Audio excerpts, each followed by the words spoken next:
Padre, te damos gracias que nos has dado la venida de la oración. Y cuando pensamos en esto, es inconcebible porque ninguno tenemos acceso a las personas poderosas de este mundo. Pero vamos directamente al Creador del universo y eso es increíble, pero es verdad. Tú has abierto acceso al trono de Dios por el hombre Dios, Jesucristo, ese puente que lleva al hombre pecador a un Dios santo. Y esta mañana pido que seamos sensibles a tu Espíritu Santo. He preparado unos panes y peces. Y no es mucho para comer, pero tú puedes cambiar eso en una fiesta. Y yo pido esta mañana que tú tomes lo que se ha preparado y que sea un banquete para las personas que están aquí reunidas. Si eso sucede, va a ser obra de tu Espíritu. Oro que cada uno de nosotros, yo incluido, seamos sensibles a tu Espíritu Santo al enseñarnos esta mañana de tu corazón.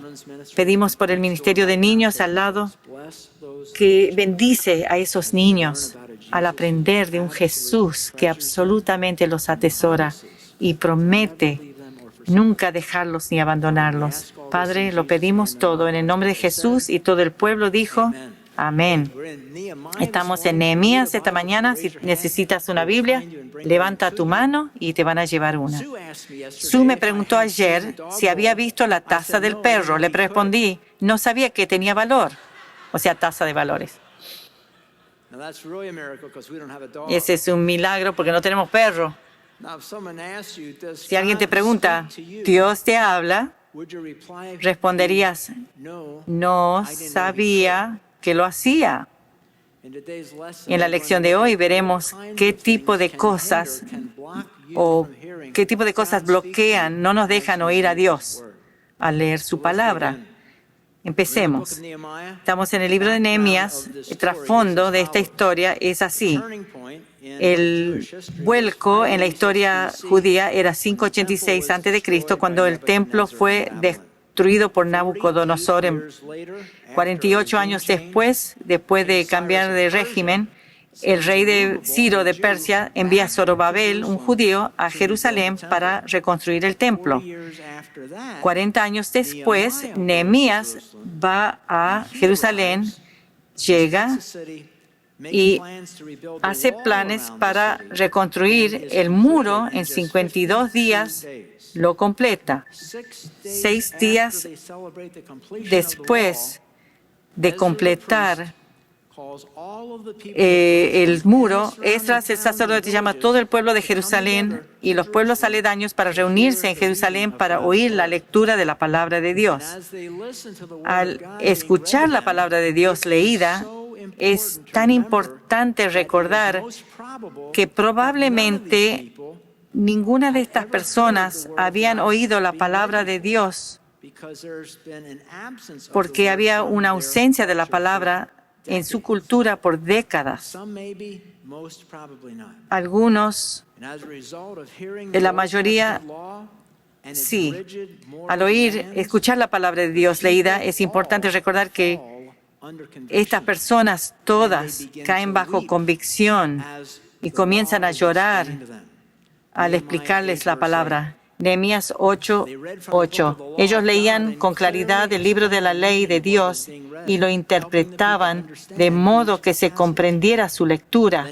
Al oír las palabras de la ley, la gente comenzó a llorar.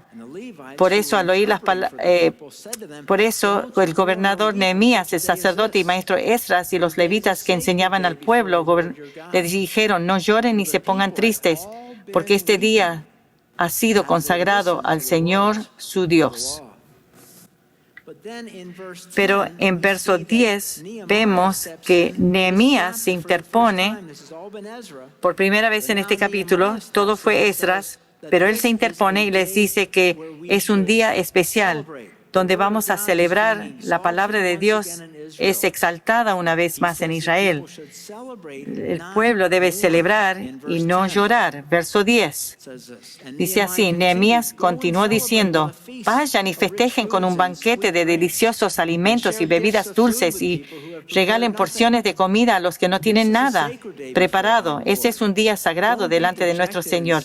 No se desalienten ni entristezcan, porque el gozo del Señor es su fuerza.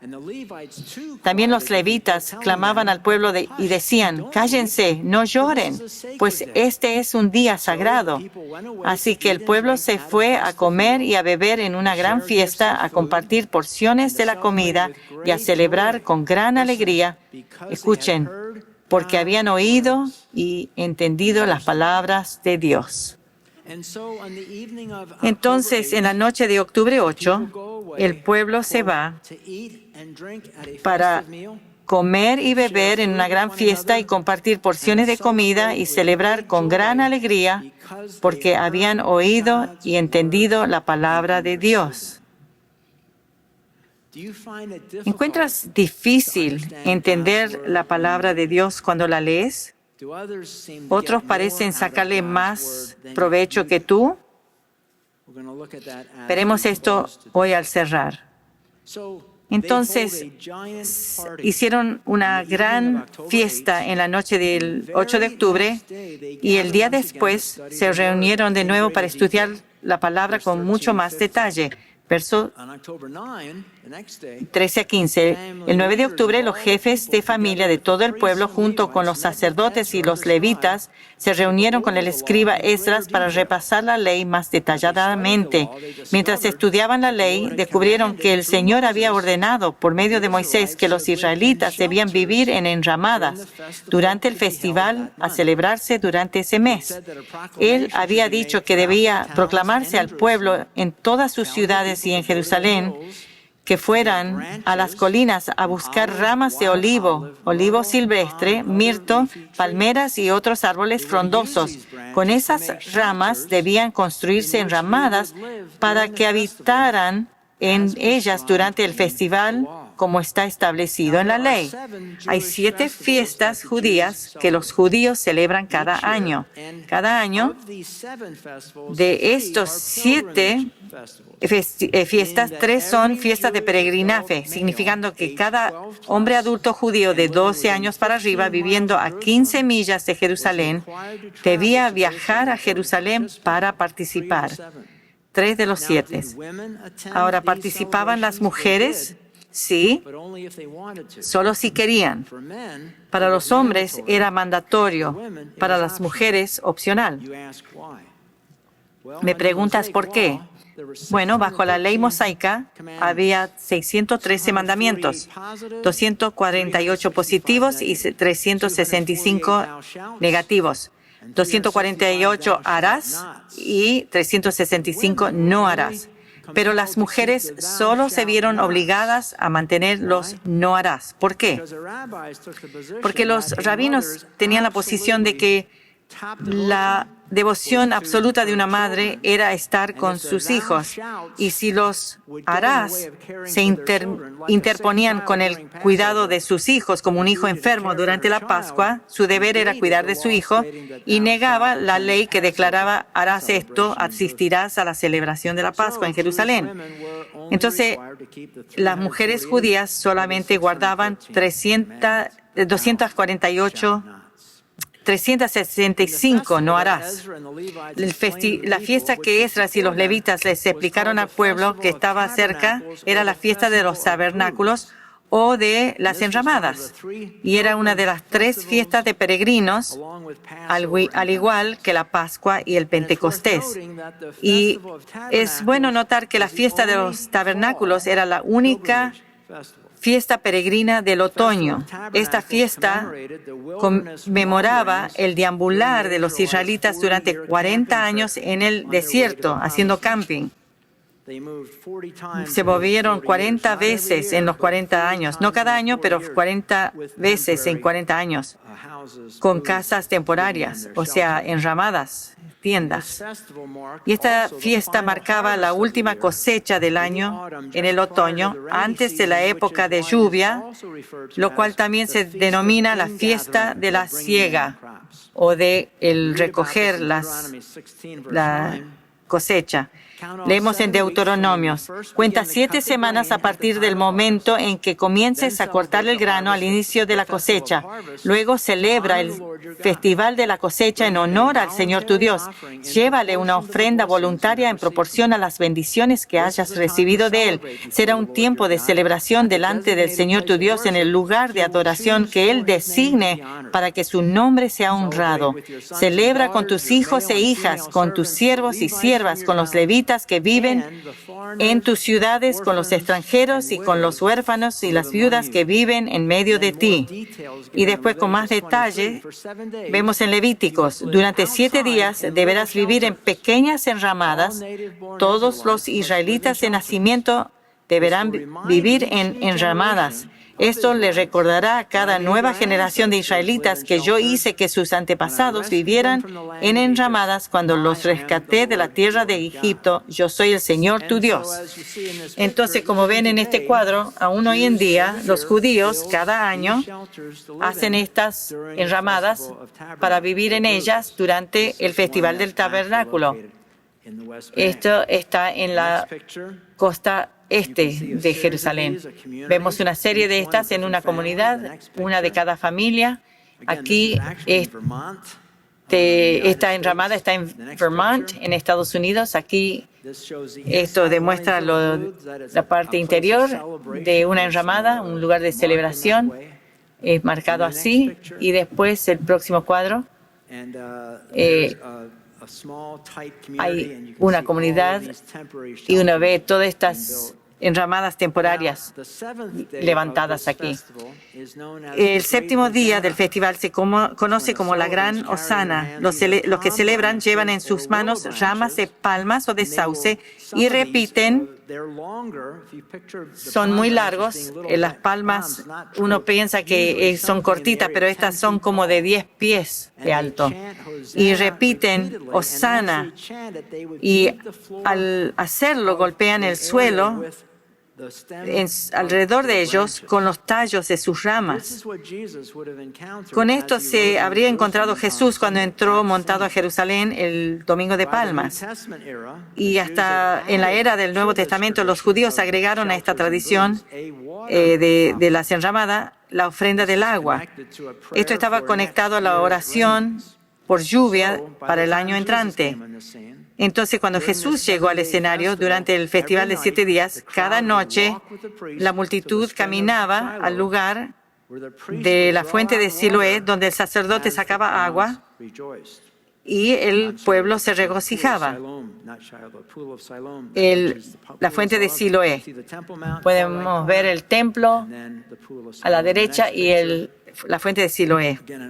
Aquí una idea de cómo se veía. Piensen en esto.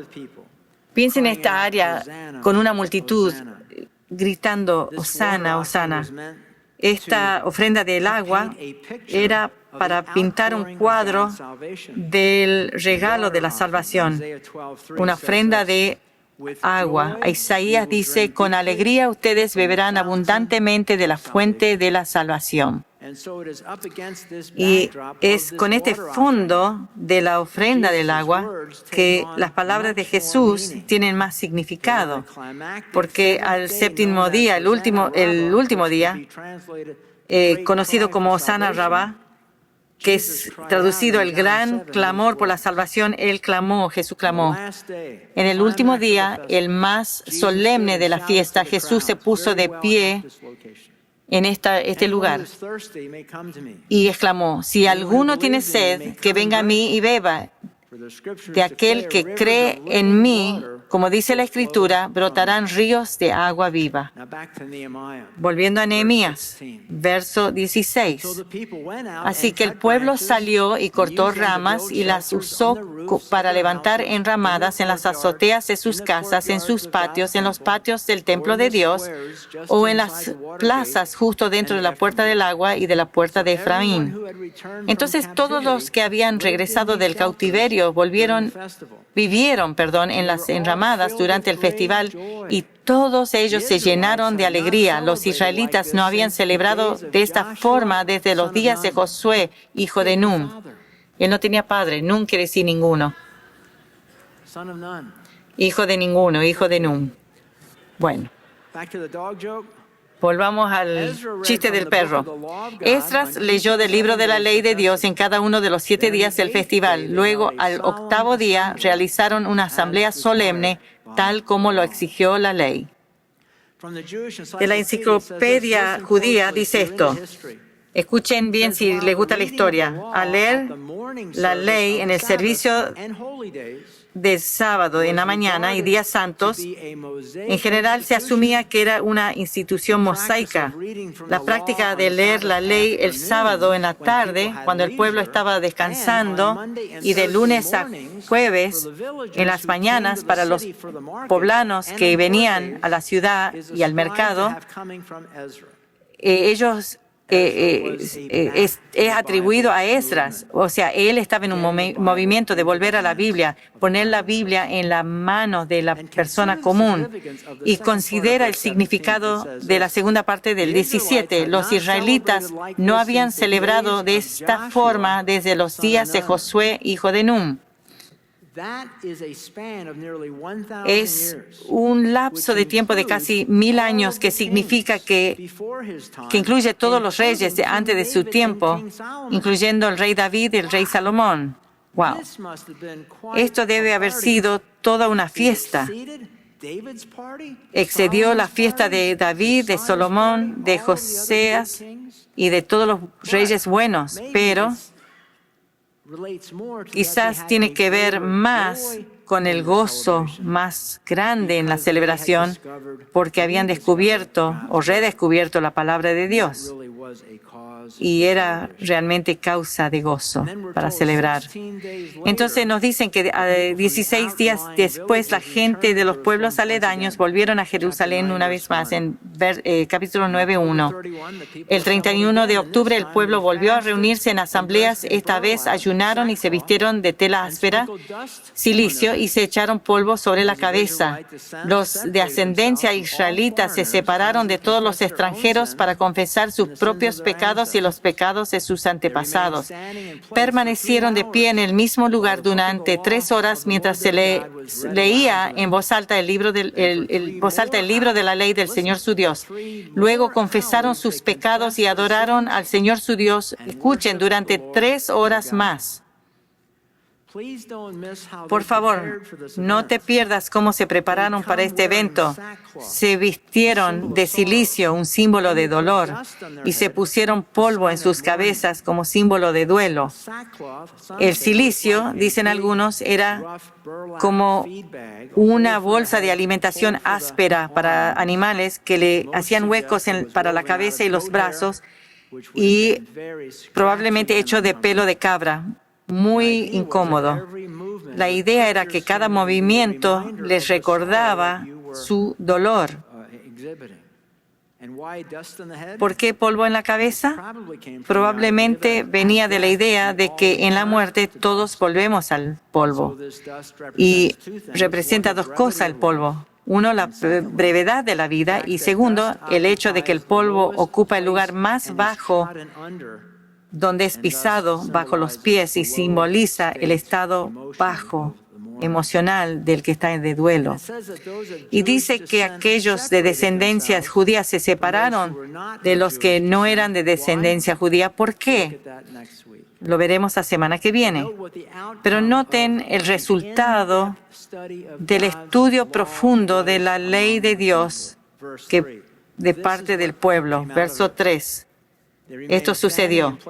Permanecieron de pie en el mismo lugar durante 3 horas mientras se les leía en voz alta el libro de la ley del Señor su Dios. Luego confesaron sus pecados y adoraron al Señor su Dios durante 3 horas más.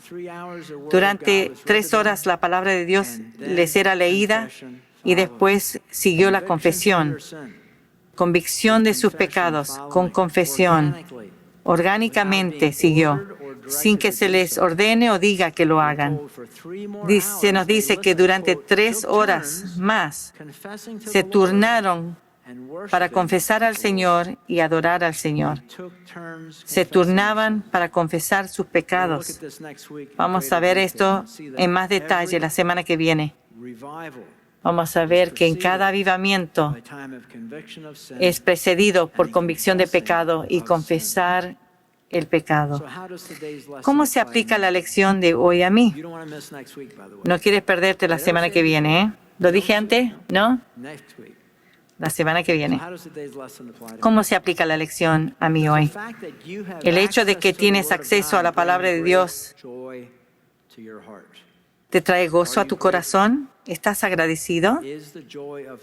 ¿El gozo del Señor es tu fuerza? John Wesley dijo esto de la Biblia.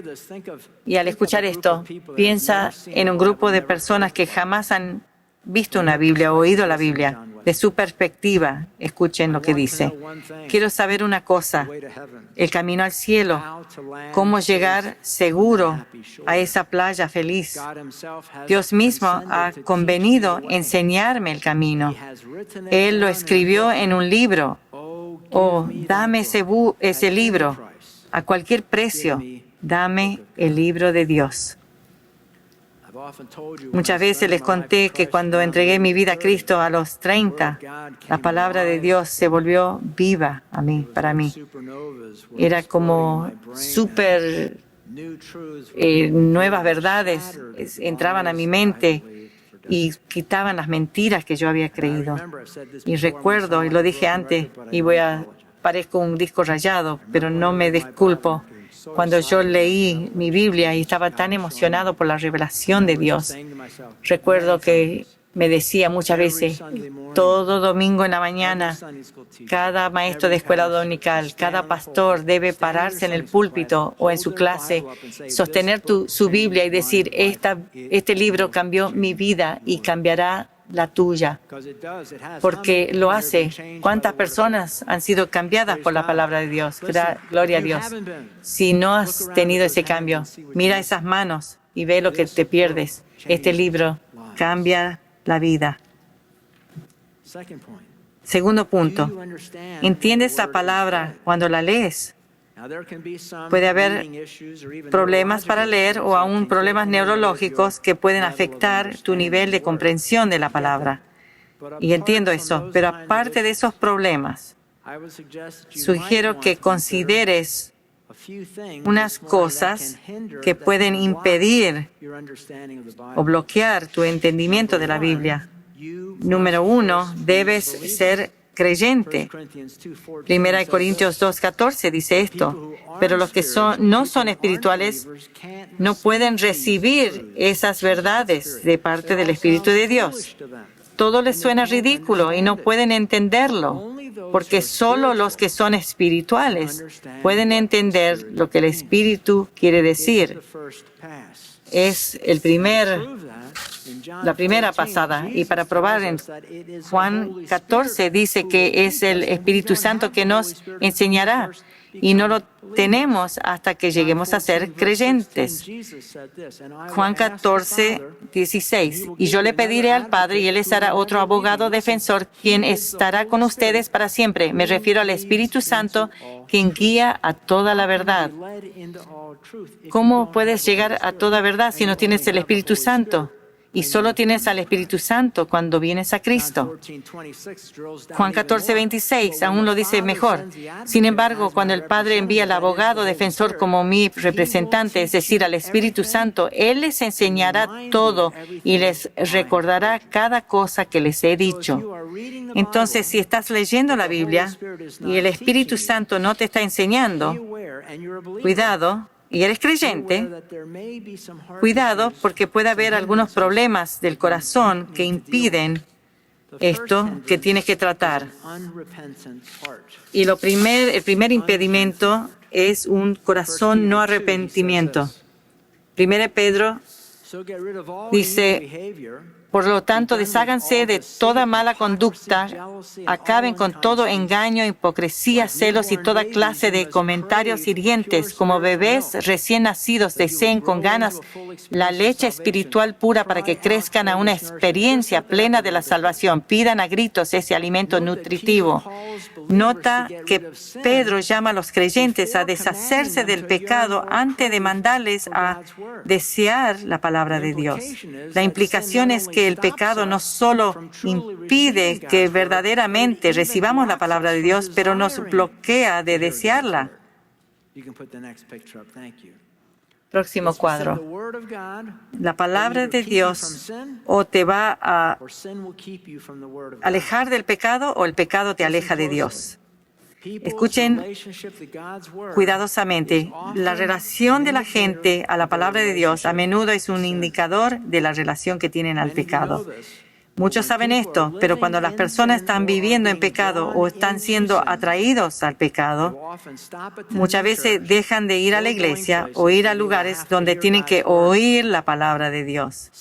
El pecado es un estorbo a estudiar la palabra de Dios. Si no estás escuchando la palabra de Dios, de su palabra, escuchando a Dios de su palabra, tienes que preguntarte, ¿hay pecado no confesado en mi vida o que no quiero arrepentirme? Segundo impedimento, un corazón no rendido. En la parábola del terreno, Jesús dice esto acerca del terreno pedregoso. Esto es Jesús. La semilla de la tierra rocosa representan los que oyen el mensaje y de inmediato lo reciben con alegría, pero como no tienen raíces profundas, no duran mucho. En cuanto tienen problemas, escuchen, o son perseguidos por creer la palabra de Dios, caen. ¿Cómo podemos saber si tenemos un corazón no rendido? Simplemente considerando cómo responderíamos o respondemos a las pruebas de la vida. Si continuamente te enojas con Dios y te alejas de Él cuando vienen las pruebas, en vez de correr hacia Él, tú tienes un corazón no rendido que impedirá que recibas y entiendas la palabra de Dios. Podría ser que la razón que no oyes a Dios cuando lees la palabra de Dios es porque no estás confiando en Dios a través de las pruebas que estás pasando. Tercer impedimento, un corazón preocupado. Un corazón preocupado. Mateo 13:22, Jesús dijo esto. Las semillas que cayeron entre espinos representan a los que oyen la palabra de Dios, pero muy pronto el mensaje queda desplazada por las preocupaciones de esta vida y el atractivo de la riqueza. Así no se produce ningún fruto. Jesús describe la terrena espinosa con la preocupación y cómo eso arresta el desarrollo espiritual de una persona. Explica la parábola que la semilla cae entre espinas y se refiere a alguien que oye la palabra, pero las preocupaciones ahogan la palabra y no dan fruto. Uno de los mandamientos más comunes de la Escritura es no tengas temor, no temas, no estés preocupado, no estés ansioso por nada. ¿Qué hay de malo con la preocupación? Muchos creen que la preocupación es buena y esencialmente está diciendo Dios, no confío en ti y tú no estás en control. Pero esa es una mentira, porque la Escritura dice que Dios obra todas las cosas de acuerdo al consejo de su voluntad, Efesios 1:11, y que Él específicamente obra para el bien a todos aquellos que lo aman y que son llamados a sus propósitos, en Romanos 8:28.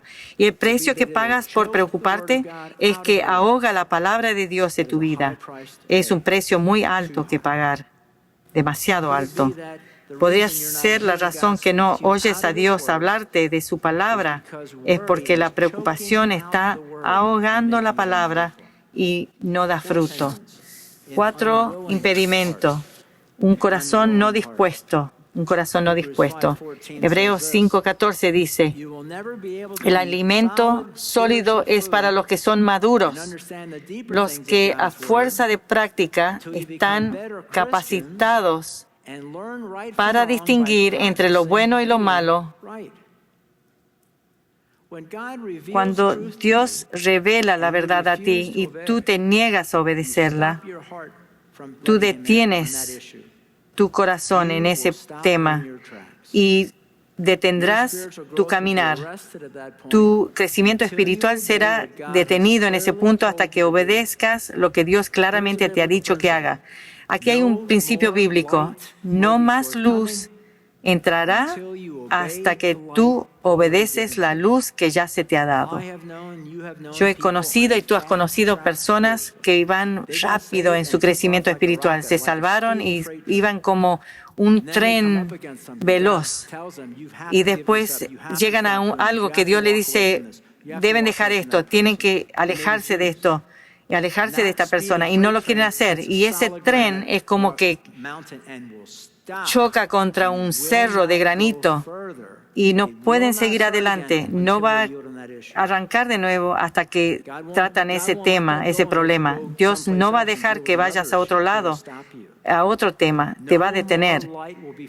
No más luz entrará hasta que obedezcas la luz que ya se te ha dado.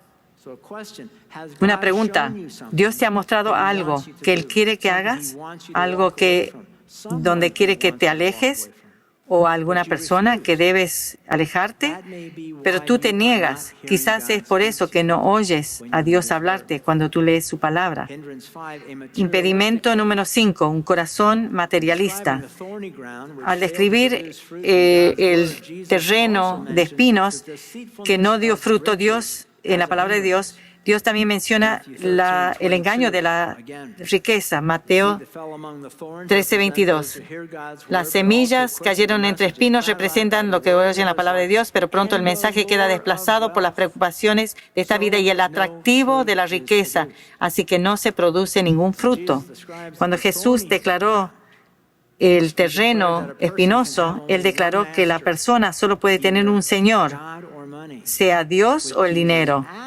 Y Jesús agregó que odiarás a uno y amarás al otro, o viceversa.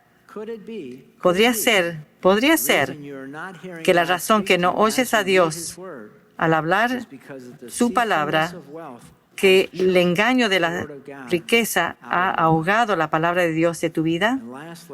Y por último, el impedimento número 6, un corazón demasiado ocupado. Otro impedimento que hace que muchos no reciban de la palabra de Dios y es estar demasiado ocupado. En Lucas 10, Jesús fue a la casa de María y Marta, ustedes conocen la historia, y al enseñar y compartir la palabra de Dios con los discípulos, María se sentó con ellos y escuchó, y Marta, que era buena en servir a todos, eventualmente Marta se quejó con Jesús y le pidió que le diga a María, su hermana, que le ayude. Lucas 10, leemos esto. El Señor le dijo, mi apreciada Marta, muy apreciada, estás preocupada y tan inquieta con todos los detalles. Hay una sola cosa por la que vale la pena preocuparse. María la ha descubierto y nadie se la quitará. Escuchen, cada vez que escoges pasar tiempo con Jesús en la lectura de su palabra, estás escogiendo la mejor parte, lo más grande, cada vez. Muchas veces se ha dicho que la palabra favorita de Satanás no es no, es después. Dios, yo leeré la palabra, sí, me levanté tarde, pero la leeré después. ¿Qué tal te funciona eso? ¿Cuántas veces has dicho, Dios, haré eso después en el día y ese después nunca llegó? Lo que yo descubrí es que la única parte del día que tengo control es temprano en la mañana. Una vez que suena la campana, soy como un conejo que sale de carrera. Para detenerme y volver a la palabra, después es más difícil porque tengo demasiado que hacer. No puedes hacer prioridad si lo haces al final del día. No es posible. Antes yo hablaba de esto con más gracia, pero hoy en día no. Me hago más legalista. Y yo sé que para muchas personas es difícil hacer esto en su agenda. Pero no puedes sacar el libro de juego después del partido. Tienes que empezar en la palabra de Dios.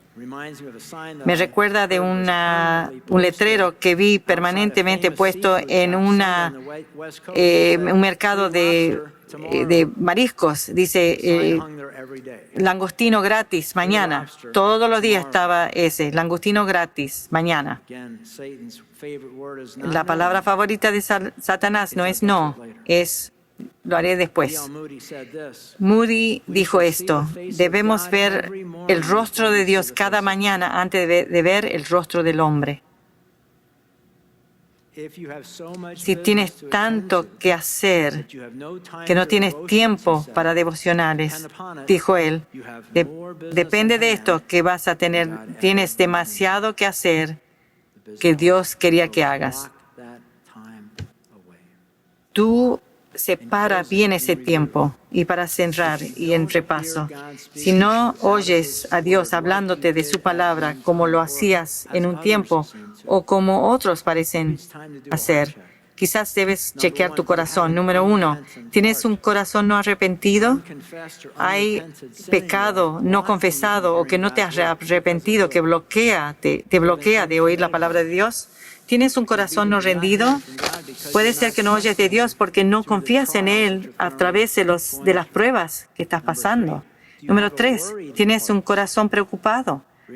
Recuerda, si tú eres uno que se preocupa mucho, dice Jesús que las preocupaciones de esta vida van a ahogar la palabra y no va a dar fruto. No soy yo diciendo esto. Esto fue Jesús que lo dijo.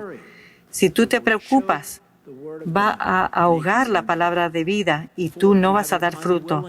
Número 4, tienes un corazón no dispuesto. Dios te ha mostrado que hay algo que Él quiere que hagas o que algo que quieres que abandones, pero tú te niegas a hacerlo. No vas a oír de Dios. Número 5, tienes un corazón materialista. Jesús dijo que el engaño de la riqueza ahoga la palabra y no da fruto. Si es así, necesitas escoger cuál de esas vas a seguir, porque dice que no puedes servir tanto a Dios como el dinero. Vas a amar a uno, vas a odiar al otro, o al revés. Y por último, tú tienes un corazón demasiado ocupado. Hoy en día todos están ocupados. ¿Tú haces de la lectura de la palabra de Dios una prioridad en tu vida o siempre se quita del camino? En Deuteronomio, Moisés dijo esto, hablando de la palabra de Dios, dijo, estas no son meras palabras, estas son su vida, son tu vida. Y amigos, yo te doy poca chance de tener éxito en tu caminar espiritual, a menos que tú te disciplines y estés en la palabra cada día, seriamente. Tú lees las autobiografías de los grandes, o biografías. Ellos sabían que tenían que separar ese tiempo muy específicamente. Eres lo único que mantiene la palabra de Dios en tu vida para que tenga sentido y evidenciar las mentiras del mundo que vienen a ti diariamente. Porque cuando más te alejas de la palabra de Dios, las mentiras del mundo van a empezar a tener sentido. Porque lo que tu tendencia es creer y ver las cosas como el mundo lo ve. Y lo único que cambia esa tendencia es estar en este libro. ¿Tú haces de la palabra de Dios una prioridad en tu vida o la quitas del camino? ¿Cómo separas tu tiempo? Va a probar qué cosa es más importante que leer la palabra de Dios. Esto es un ánimo que le quiero dar. Ustedes pueden hacerlo. Tú puedes hacerlo. Tú puedes determinar y separar ese tiempo. Y cuando más lo haces, más natural se te va a hacer. Y cuando más lo haces, más vas a darte cuenta que es como separar tiempo para respirar oxígeno. No piensas en eso. Tú sabes que lo tienes que hacer. Cuando más estás en la palabra, es el mismo concepto que yo tengo que hacerlo, lo tengo que hacer. Oremos en esto. Padre, te damos gracias por la verdad de tu palabra. Gracias por el poder que representa.